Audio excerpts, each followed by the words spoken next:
Truth. Truth. Welcome to Trusting the Truth with Samuel Tolley, where we view the world through the lens of Jesus Christ. We do not view Jesus Christ through the lens of the world. Good evening. This is Samuel Tolley, Trusting the Truth. And I want to talk about chess. Right here I have two pawns. For those that are familiar with the game, it's a game of high strategy. For those that aren't, well, you may still know that. You have queens, you have kings, you have bishops, knights, rooks, and you have all these pawns. And many times in the game of chess, you have to use misdirection. You may look like you're going after one piece, but your goal is to go over here to the other side. You're working against your opponent. He can see every move you make, but the idea is to not let your opponent understand what your real goal is. And by that deception, you hope to get your opponent to make a mistake. And then you want to capitalize on the mistake. In America, for the 20th century, for probably almost the entirety of the 20th century, has had an opponent. It's called communism. This opponent originated, well, the history goes back to Marx and Engels, but the manifestation of communism grew through the Soviet Union. And now the biggest communist problem that we face is with China. And China uses misdirection, a lot of it. For example, we have people, millions of Americans that love TikTok. TikTok is a web app that has games and shows all kinds of little cute videos and all kinds of stuff. But what the majority of the American people don't understand is TikTok is dangerous. It's so dangerous, in fact, that Americans and the government, the federal government, are forbidden from using it. And you might ask why. Well, one of the things is much of the information in TikTok goes back to communist China. I even understand it so much that they can even follow your keystrokes. Now, if you let somebody get inside of your software, your computer, your phone, where they can follow your keystrokes, they may be able to follow your passwords, get into your bank accounts, get into all your records. Another misdirective move I understand that's going on from China is they're collecting DNA samples from around the world. And they have the largest database of American DNA in the world. And that sounds crazy because, like, we're United States of America. How are they collecting our DNA?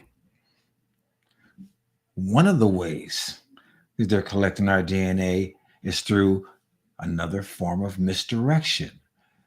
It's my understanding. I just watched a little program this morning where some ancestry tools, people say, oh, I want to find out where my heritage was, or, my, my DNA from my roots, as it were.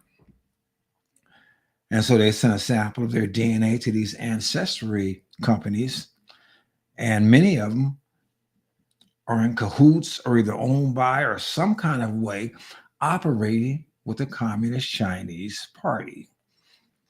And by our desire just to get to know our roots better, we're feeding into the Chinese Communist Party our DNA. Now, the Chinese government forbid companies outside of China to collect the DNA of Chinese citizens. You would think our country and our politicians would be smart enough to understand, well, hey, what is good for the goose is good for the gander. Why would we allow them to get our information and we don't get theirs?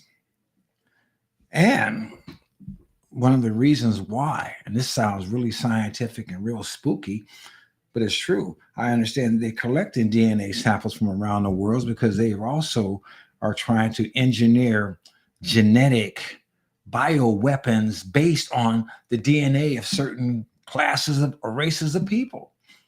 It reminds me of a movie I watched in the 70s called Three the Hard Way. It was a movie with Jim Brown, Jim Kelly, and Fred Williamson.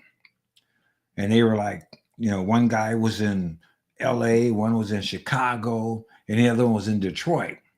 And they come to find out that this racist neo Nazi group in America discovered a way to poison the water supply where it would only kill Black people. And so they were going about the business of trying to dismantle that organization, destroy that situation, because obviously, they were Black and they wanted Black folks to live. Now, that was back in the 70s. And now we're talking stuff that could really be exponentially getting close to that realm. Not necessarily just after Black people, but anybody. Anybody that isn't Chinese, of course. But that's chess. And these chess moves, if we're not careful, can destroy us. And if we don't pay attention to what other folks are doing, or if we're melancholy and all we want to do is go to work, come home, drink our beer, kick back, and make love to our wife, might find out one day that we've bit the bullet. But I wasn't even talking today about, or looking at talking about the communist Chinese. I'm talking about the roots of what's going on in the United States. Right now, we have intense racial animosity. And it really, from my recollection, heated up once Barack Obama became president. Because it wasn't like that. But this stuff has been going on way longer than Barack Obama.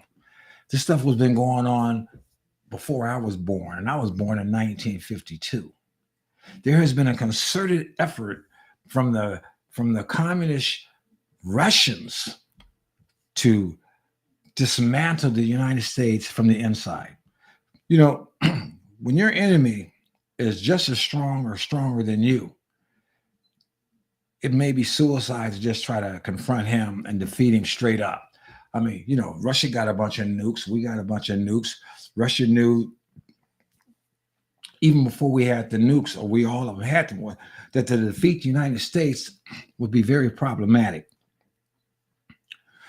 So they had to think of another way of doing it, because their goal is to destroy capitalism. So they try to formulate a way to help us corrode from the inside. So whatever problems that we have internally, they were going to fester those problems. They were going to try to work on those problems. They're going to try to make those problems more acute. And Black Americans right now, many of them, act like this is the worst country in the world, when in fact, it's still the best. And many of them have no knowledge of how it is outside of the United States. All they're hearing is the propaganda and the poison in the United States to try to make the United States the demon. And then you got these Black folks that feel animus to white folks, and they're, creating havoc on many fronts. And then you got white folks that's dealing with havoc on many fronts. And people would love to have a race war. Now, for any Black person thinking about they'd like to have a race war, let me just say this. You have lost your mind. There is no way that maybe 30 million of us, 35 million, is going to defeat over 170 million people. I mean, they can take twice as many numbers and they still win, even if we were inclined to do something stupid like that. But most of us don't think like that. But the people that want to play chess and want to remove the United States from the global scene, want to create as much havoc and destruction of this country as they can, and keeping different folks from different racial categories at each other's throats is one of the prime ways they do it. And what's amazing is that they've also figured out how to do it inside the church. Matter of fact, inside the church is one of the places they plan to go from day one. I want to show you a short video from a gentleman named G. Edward Griffith. This is about, I don't know, 6 or 7 minutes long. It's sort of a bigger video that he made back in the 60s. And he's talking about Black people and the Communist Party. He's actually talking about, starting out talking about this gentleman, Manning Johnson. Now, Manning Johnson, and I've said this on other videos that I've done before, was a Black man in 1958. He wrote this book called Color, Communism, and Common Sense. He was a Marxist. He believed wholeheartedly that the Communist Party was going to be the best thing for Americans in general and Black folks in particular, until he discovered that Black people were being used just to help get the communists in control of the country. And I think he may have even been killed behind this. But once he figured out what was going on, his Christian roots got a hold of him and protected him and made him renounce communism. So first, I'm going to show you a little clip of Mr. Griffin talking about Mr. Johnson, and then I want to read a little excerpt from his book. So let's take a look at this real quick. 1928, the communists declared that the racial differences among our people constituted the weakest and most vulnerable point in our social fabric. By constantly probing and straining at this one spot, they calculated that eventually the cloth could be torn apart and that Americans could be divided, weakened, and perhaps even set against each other in open combat. We mustn't kid ourselves into thinking that the communists have placed their agitators only into the Black communities. They're working both sides of the street. They want hatred, violence, and bloodshed between the races, and they don't care how they get it or whom they use, even children if necessary. Here is a book that I think ought to be in every home library. It's entitled Color, Communism, and Common Sense by Manning Johnson. He joined the party as a young man because he honestly believed that the communists were trying to improve the conditions of his people. He was a dedicated communist, and eventually he rose to one of the highest ranks. But after many years, he discovered that instead they were merely planning to use his people in a bloody revolution to destroy America. And when he woke up to this, he dropped out of the party and devoted the rest of his life trying to alert his fellow citizens of all races to the true nature of the Communist Party as he knew it to be from the inside. Manning Johnson said, "Black rebellion was what Moscow wanted. Bloody racial conflict would split America. During the confusion, demoralization and panic would set in. Then finally the Reds say, workers stop work. Many of them seize arms by attacking arsenals. Street fights become frequent. Under the leadership of the Communist Party, the workers organize revolutionary committees to be in command of the uprising. Armed workers seize the principal government offices, invade the residences of the president and his cabinet members, arrest them, declare the old regime abolished, establish their own power." Now, here is a piece of vicious communist propaganda that perhaps some of you have seen. It's called The Crusader. It's written by Robert F. Williams, one of the organizers of the Revolutionary Action Movement. In this issue of The Crusader, the communists call not only for extensive chaos within the cities, but for putting to the torch every village, every forest, every field, and every barn. The plan is for raging fires from one city to the next. The reason?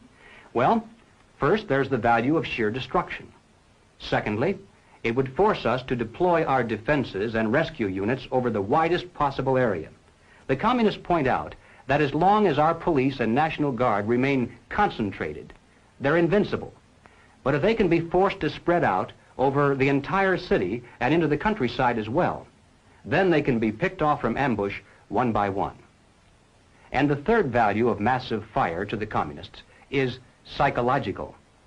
The average American, they say, soft and decadent, when he sees billows of black smoke rising from one horizon to the other, when at night the only light he has to see by is the flickering red from flames leaping into the sky, he'll become paralyzed with fear and panic. He'll run away and hide and do nothing to interfere with the guerrilla bands as they strike at the community's power centers.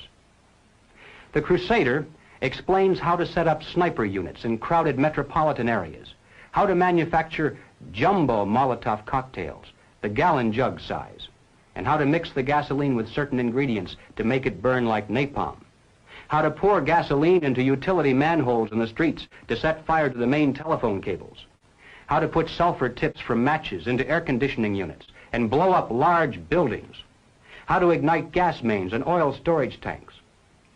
It explains how radio-controlled model airplanes can be used to fly explosive charges over heavily guarded fences into gasoline storage areas or munition stockpiles. It even calls for infiltration into the National Guard units, revolutionaries posing as non-militants for the purpose of getting free military training and for gaining access to critical military supplies and heavy weapons. And then, finally, Robert Williams says this: any all-out minority revolution must create a state of crisis wherein almost all of the male population would be forced to remain in their homes to protect their property and families. The middle class is very large, but it is not accustomed to deprivation and terror. Because of its affluence, it has waxed soft. It has no stomach for massive fire, blood, and violence. The motive force behind its life drive is its endless pursuit of prestige, conspicuous consumption, and sensual pleasure.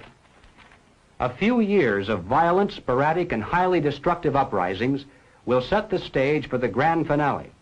After the stage is properly set through protracted struggle, America could be brought to her knees in 90 days of highly organized, fierce fighting, sabotage, and massive firestorm. Ladies and gentlemen, the plans and preparations for a communist revolution of force and violence are far advanced. The organization behind these preparations has almost unlimited financial resources, and it provides both training and leadership based upon years of experience in many other countries. Our enemies are deadly serious about their task, and it's nothing short of national suicide for us to continue to ignore their plans and their progress. The violent revolution becomes of primary value to the communists to the extent to which it can be used to condition the masses psychologically to accept the non-violent revolution, which is offered supposedly as the only alternative. Hoping to avoid further violence and bloodshed, the public is to be pressured into accepting measures that will move the country gradually and legally toward communism, but without calling it that. The strategy of the proletarian revolution calls for the quiet conversion of our government into a communist regime, but under the banner of socialism. Well, what is socialism? All right, let's define it. According to the dictionary, socialism is a political concept based upon the principle of government ownership and control of property, the means of production, and the avenues of commerce.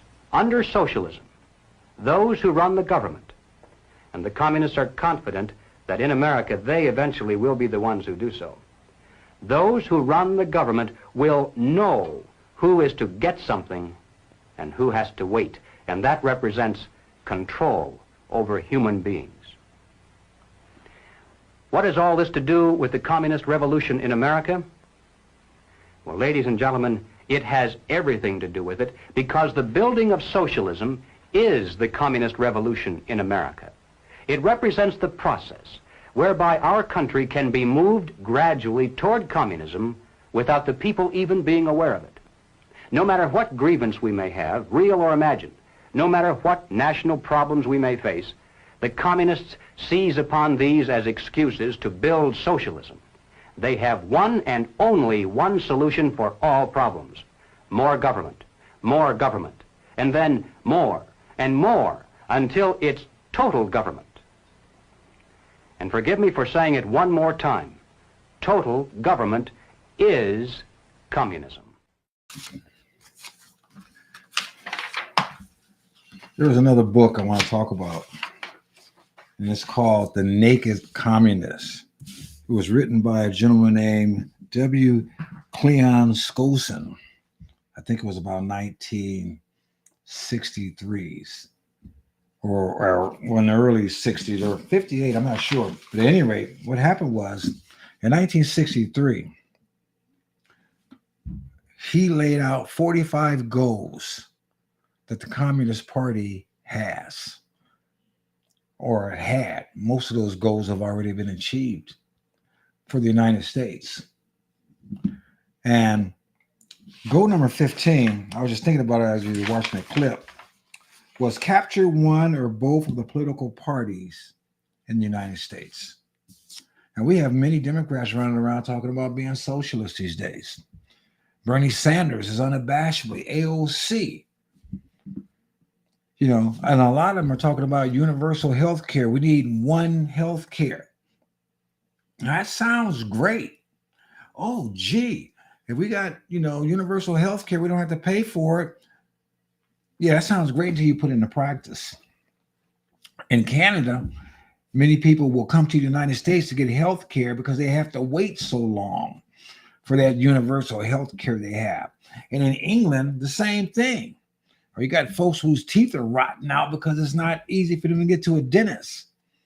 And you have, when you have this so-called universal health care, they can't take care of all these people all the time. So they have to make priorities on who gets treatment. And then they got to make priorities on how much treatment you can get. Do you know in Canada right now, they even pressure folks that you've been living too long. Maybe it's time to just die. We can give you medication instead of you prolonging this pain that you're going through.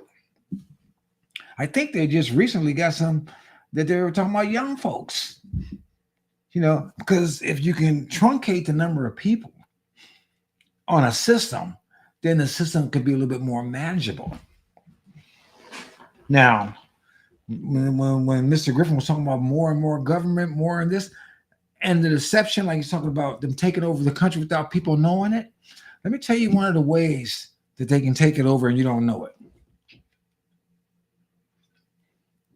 If they institute digital currency, where instead of you getting your dollars out your pocket, and I encourage everybody, anybody that hearing anything I say, start taking money out the bank and spending cash. I know it's convenient to use your ATM card. I do it all the time. I'm not going to lie. But the problem is this. If they can control your cash, they can control you. When the Canadian truckers had a rally last year, when they were protesting and they were raising all kinds of havoc, the government shut down their bank accounts. So they couldn't get to their money. So what do you think can happen to people if there is no cash and all your money is electronic? In China, they have a system. We have social credit. And depending on how you are in your society, if they deem you to be a problem, they can restrict what you can buy. Or don't let you buy anything at all. That is control. That is socialism working its way to communism. And we in the United States have taken too much for granted. The Bill of Rights was put in place by the founding fathers, especially to guarantee our safety net from the government. And these people who want to take control of us are all about dismantling everything. Matter of fact, like I said, the 45 things that the communist people wanted to do. Number 30 was discredit the American founding fathers, present them as selfish aristocrats who had no concern for the common man. That's what we got going on now in America. They were all racist. They were all slave owners. They were horrible people. When the Constitution itself was a document that even in its own nature was an anti-slavery document. It was embedded in the Constitution to get rid of slavery. I've done videos on it before. I can do it later, but I can't get into that right now. Number 29, discredit the American Constitution by calling it inadequate, old-fashioned, out of step with modern needs, a hindrance to cooperation between nations on a worldwide basis. This is communist goals to help destroy America. And they're pitting us against each other, trying to make us and the enemy black and white against each other while they're sitting back watching us implode from the inside. Well, they're watching us implode on the inside while they're on the outside. Let's get back to Mr. Manning. I'm going to read an excerpt from Colored Common Sense, from Colored Communism and Common Sense. You know, you can get this book, you can buy it, you can get it online for free. You look for it. But just like Mr. Griffin said, this is a book that should be in everybody's library. I've given it to a couple of persons. One, I know, read it, and I think he got something out of it. The other one, I think, as far as I know, he didn't do anything with it. But let's take a look here. Let's talk about this. Okay. I think this is in chapter 2. A large number of Negro ministers are all for the communists. Some are prominent and influential. Others are run-of-the-mill. They in common believe that beating the racial drums is a shortcut to prominence, money, and the realization of personal ambitions, even if the Negro masses are left prostrate and bleeding, expendables in the mad scramble for power. I've seen all kinds of preachers like that. You see them on TV. You see these so-called civil rights leaders that always show up when there's blood in the water. But when the daily struggles of people, you never hear a thing about them. They never show up unless there's blood in the water, particularly if a white policeman, preferably if a white policeman kills a black man, then they show up. But as far as the average, common, everyday black man just trying to live and do his thing, you don't see these people. Albert W. Berry, like I said, this book was written in 1958, so keep that in mind. Columnist in the Daily Worker, official organ of the Communist Party, recently praised these ministers as fulfilling their historic role, i.e., delivering the Negro into the hands of the communists. Neither his pen nor his lips had such praise prior to the 1934-1935 period. See, I told you this is way before I was born. I was born in 52. Then the Moscow line was clear. The resolution on the Negro question stated, in the work among the Negroes, special attention should be paid to the role played by the churches and preachers who are acting on behalf of American imperialism. The party must conduct a continuous and carefully worked out campaign among Negro masses, sharpened primarily against the preachers and the churchmen who are the agents of the oppressors of the Negro race. I remember talking about Margaret Sanger, how she got black preachers so she could do her dirty work. Everybody, they goes to that black preacher to get to the black people because they look at the black people as folks that want to serve God. Well, many of us did, but many of us were naive. All the instructions from Moscow at the time ordered Reds to combat the influence of the church because the church, by offering the Negro worker and peasant for the miseries they are enduring in this world, compensation in heaven, are befogging the minds of the Negro workers and peasants, making them a helpless prey to capitalism and imperialism. In other words, they couldn't compete with God, what the Bible was saying. They couldn't compete with the fact that no matter what you do to me, if I put my trust in God, it's going to be good for eternity. And so, they had to think of a different plan. So the different plan, the public denunciation of Negro sky pilots, that's famous. I'm going to heaven, sky pilot, cynical communist name for clergy, was likewise stopped on orders from Moscow. So they had to stop just slamming them. Oh, you guys sky pilot, joke. The deeply religious Negro masses, whom the Kremlin wanted to use as expendables in the struggle for power, shied away from the party. A frontal attack on religion resulted in isolation from Negroes. See, that didn't work. When they just went that way, we tried to go hard on them, this gossip, this garbage, that didn't work. So what does the devil do? Comes up with another plan.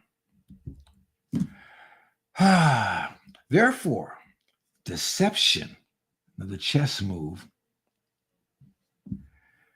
was to be tried. The honeyed phrase replaced harsh words. The smile replaced the smirk.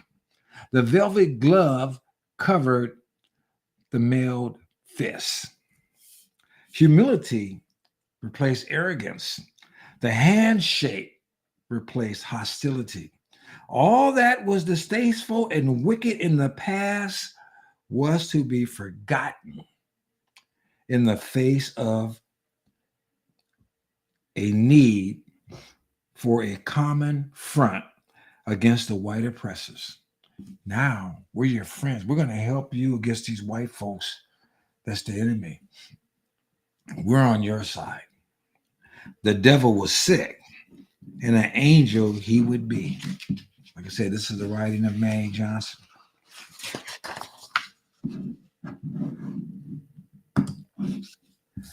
Application of the new line embarked the communists on an era of outstanding success in infiltrating and penetrating the Negro church.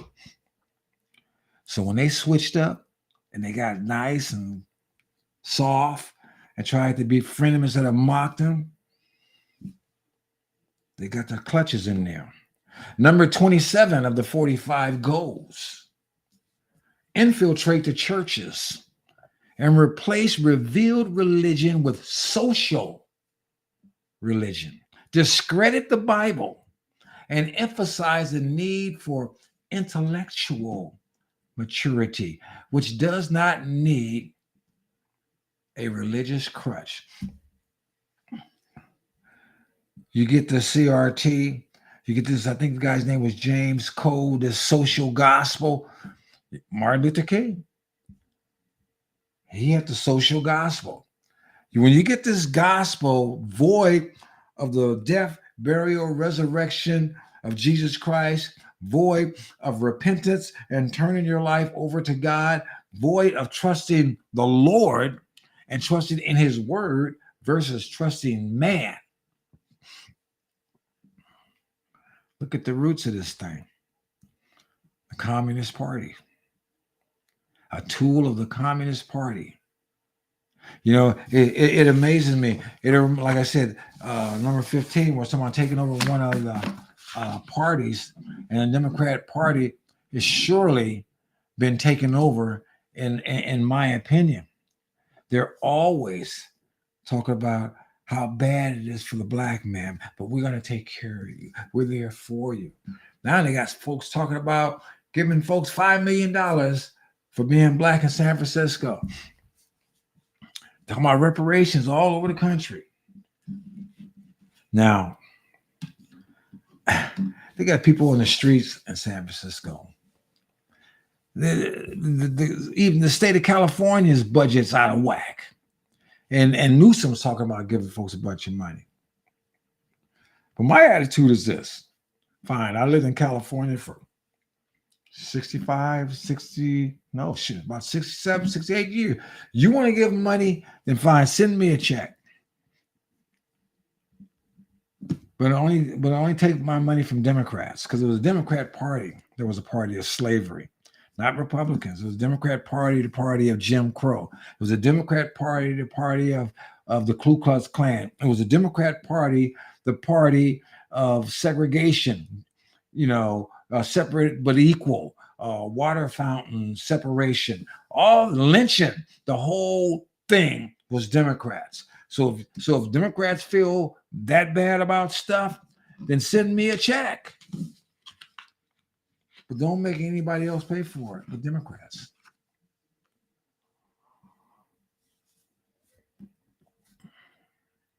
These people, I tell you, they're trying to make moves. They're trying to put the carrot in front of you. But the communists, this utopia they always speak about, it doesn't exist. One of the statements from Mr. Cleon in his book, The Naked Communist, is as follows. Take, for example, the problem of government.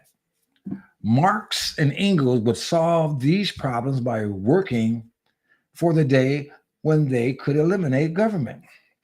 Problems of moral would be solved by doing away with morals. Problems growing out of religion would be solved by doing away with religion.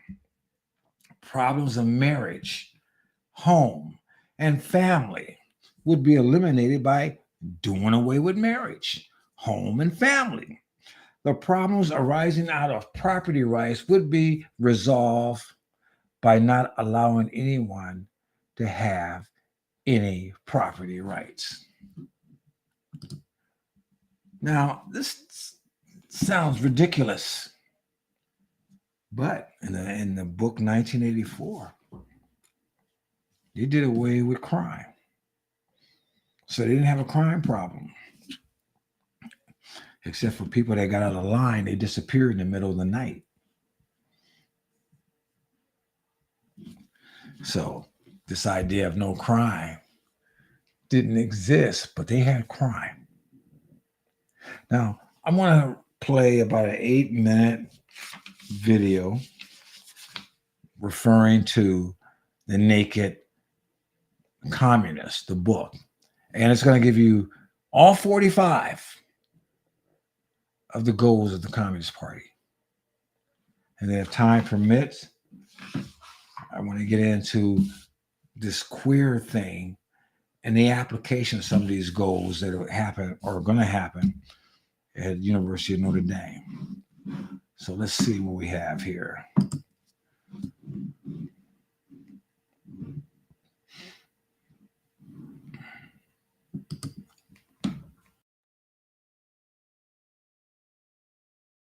The Naked Communist by W. Cleon Skousen.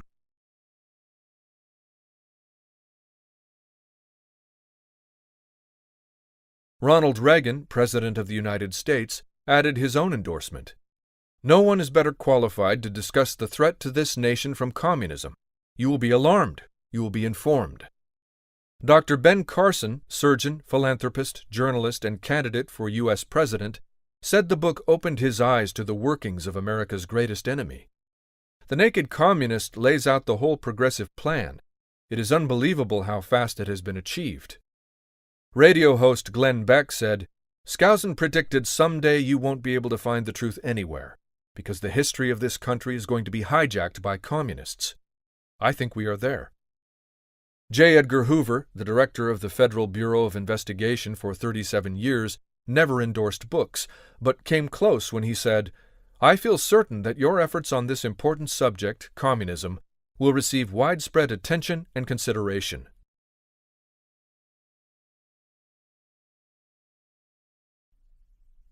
Current Communist Goals.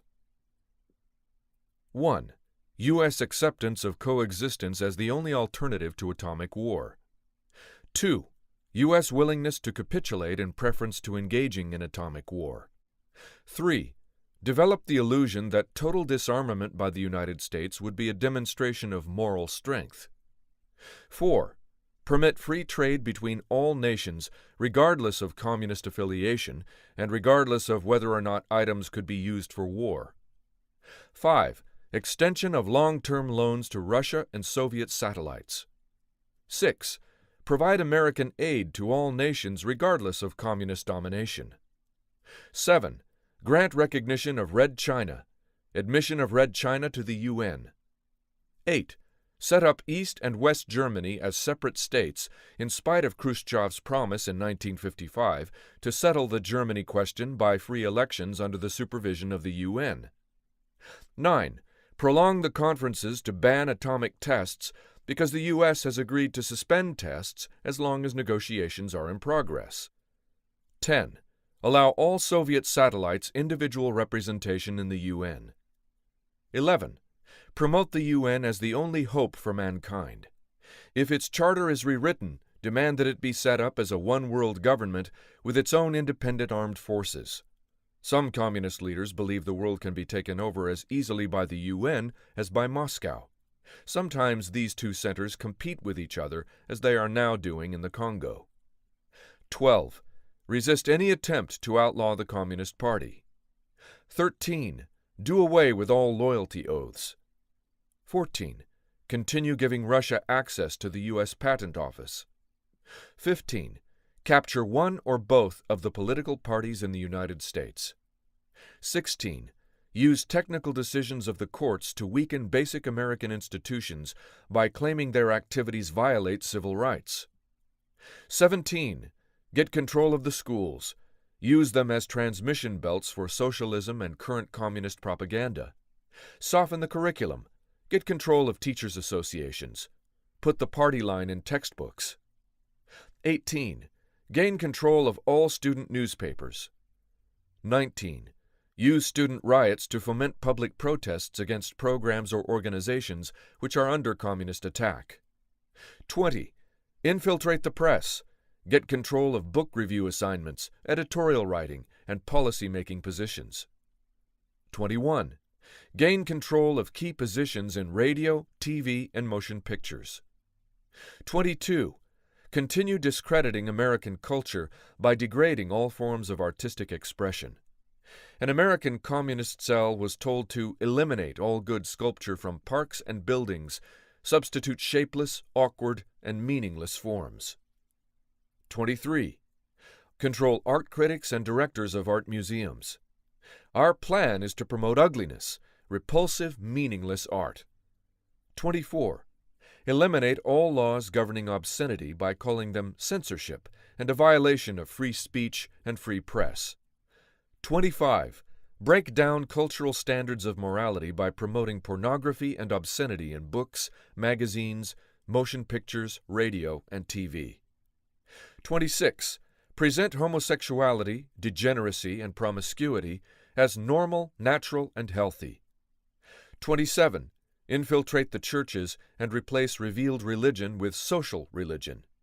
Discredit the Bible and emphasize the need for intellectual maturity, which does not need a religious crutch. 28. Eliminate prayer or any phase of religious expression in the schools on the ground that it violates the principle of separation of church and state.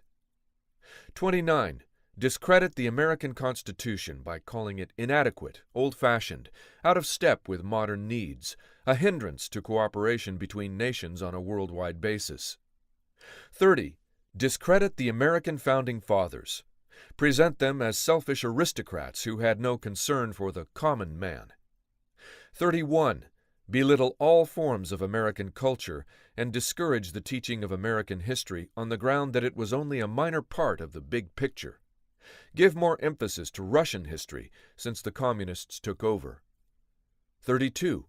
Support any socialist movement to give centralized control over any part of the culture: education, social agencies, welfare programs, mental health clinics, etc. 33. Eliminate all laws or procedures which interfere with the operation of the communist apparatus. 34. Eliminate the House Committee on Un-American Activities. 35. Discredit and eventually dismantle the FBI. 36. Infiltrate and gain control of more unions. 37. Infiltrate and gain control of big business. 38. Transfer some of the powers of arrest from the police to social agencies. Treat all behavioral problems as psychiatric disorders, which no one but psychiatrists can understand or treat. 39. Dominate the psychiatric profession and use mental health laws as a means of gaining coercive control over those who oppose communist goals. 40. Discredit the family as an institution. Encourage promiscuity and easy divorce. 41. Emphasize the need to raise children away from the negative influence of parents. Attribute prejudices, mental blocks, and retarding of children to suppressive influence of parents. 42. Create the impression that violence and insurrection are legitimate aspects of the American tradition, that students and special interest groups should rise up and use united force to solve economic, political, or social problems. 43. Overthrow all colonial governments before native populations are ready for self-government. 44. Internationalize the Panama Canal. 45. Repeal the Connolly Reservation so the U.S. cannot prevent the World Court from seizing jurisdiction over domestic problems. Give the World Court jurisdiction over nations and individuals alike.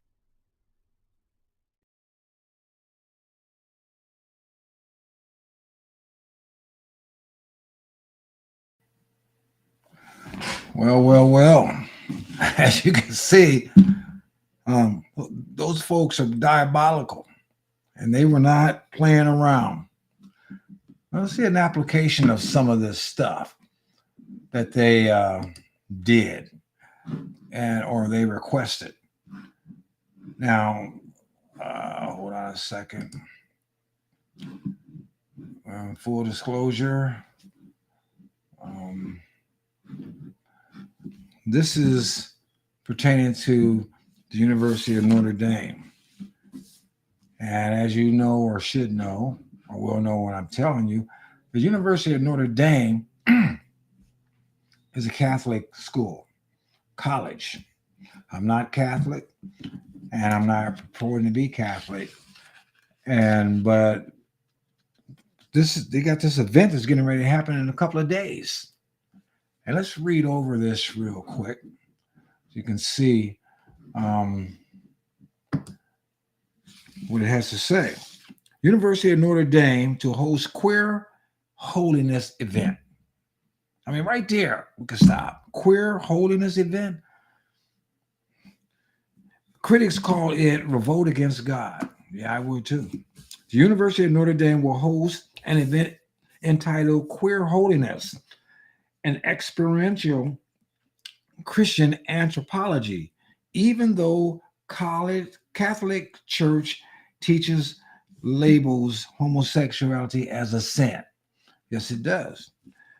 Number 17, get control of the schools. Use them as a transmission belt for socialism and current communist propaganda. Soften the curriculum. Get control of teachers' associations. Put the party line in textbook. Obviously, these are inserts from the 45 communist goals. Number 26, present homosexuality, degeneracy, and promiscuity as normal, natural, healthy. Notre Dame's John C. Riley Center will host the event, which features Anglican priests and an author, the Reverend Charles Bell, on the evening of March 23 at Hager Hall. This event is also being promoted by the university's Gender Studies program. So we have a college that needs to have a gender studies program. You can have that class done in about 2 minutes. There are two genders, male and female. Leave your thing over there and pick up your grade in the morning. That's ridiculous. Well, let's move on. Bell wrote the 2022 book, Queer Holiness, the Gift of LGBTQI People to the Church. This is insulting. For millennia, institutional churches have told LGBTQI people what God expects them to be and how to act. In parts of the church, LGBTQI people remain the subject of hostile questions rather than being embraced as equal children of God. Reads the event's description. Charles Bell faces these issues head on. His thesis is simple: to reject the overwhelming scientific and experimental knowledge about LGBTQI people is no longer valid. I don't know what that means. They're still male or female. Whatever their sexual proclivities is, they're still male and female. Period. Number 24, eliminate all laws governing obscenity by calling them censorship and violations of free speech and free press. So I guess the LGBTQ part of the Catholic Church and the University of Notre Dame wants to have this free speech and bring in this weird guy who is antithetical to their faith. The problem with these people when they do this stuff is it's usually always one-sided. They bring in the extreme folks from the left, but they don't let the solid folks on the right have the same ground. The Christian Post reached out to the Notre Dame University for this story. However, a response was not received by press time. John Ritchie, director of the conservative Catholic organization TFP, Student Action, told the Christian Post that the event sounded like an act of revolt against God, an insult to the Blessed Virgin Mary, and a mockery of 2,000 years of Catholic moral teaching. TFP Student Action is the campus outreach ministry and the American Society for the Defense of Tradition, Family, and Property. The centerpiece of Notre Dame's Golden Dome is a beautiful statue of the Virgin Mary, a model of purity, said Ritchie. This event is disgraceful because it favors sin of lust and impurity, and thus insults the holy purity of the Mother of God. Like I said, I'm not Catholic. I'm just reading the article and inserting the points that apply from this Communist 45 goals. It's impossible to serve God faithfully and at the same time wave the rainbow flag. I agree with that. Ritchie also told CP that Notre Dame has a history of allowing pro-homosexual activities and events that undermine its Catholic identity while also having stifling young Catholic voices. Isn't that something? You got this. See, the only reason why Notre Dame can get away with this crap is because most of these folks that go to Notre Dame aren't practicing Catholics. If this school was truly housing God-fearing Catholics, they'd shut this down in a day because Notre Dame wouldn't be able to exist. But just like on the Protestant side, we got so many Protestants that put up with crap that are antithetical to God, so as it is on the Catholic side.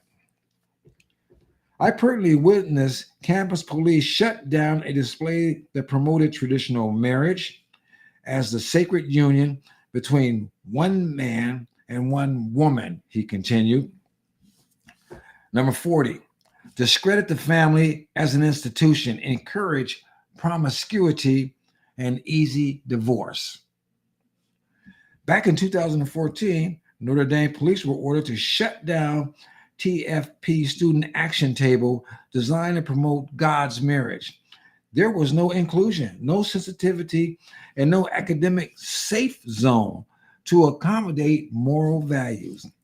Number 41, emphasize the need to raise children away from the negative influences of parents. Attribute prejudices, mental blocks, and retarding of children to suppressive influence of parents. You people spend your money and send them kids there, and you're spending your money to send your kids to an institution that is teaching them to reject you. How stupid is that?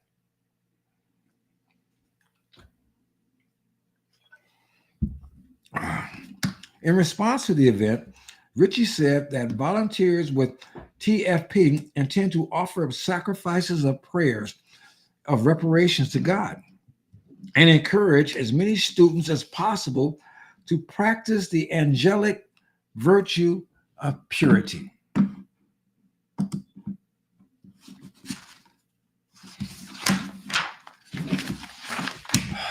Number 28, eliminate prayer or any phase of religious expression in the schools on the grounds that it violates the principle of the separation of church and state. Notre Dame was founded in 1842 and was originally governed by priests belonging to the Congregation of Holy Cross, a missionary order until 1967, when it was decided to shift leadership to a board comprised of lay and religious leaders. Well, there you go, people. There you go.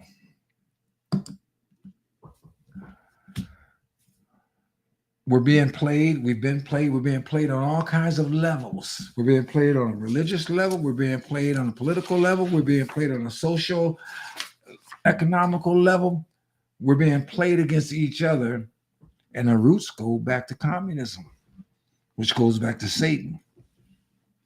And we are ignoring the game. Americans need to wake up. We need to understand you can't fight the battle unless you understand the enemy. And we need to wake up, understand the enemy, particularly us Christians, and get on the page with God. Stop fighting our brothers and recognize who's making the moves against us, the deflection, while they're just tearing us apart from the inside. Wake up, people. Wake up. This is Sam Tolley, and I'm out.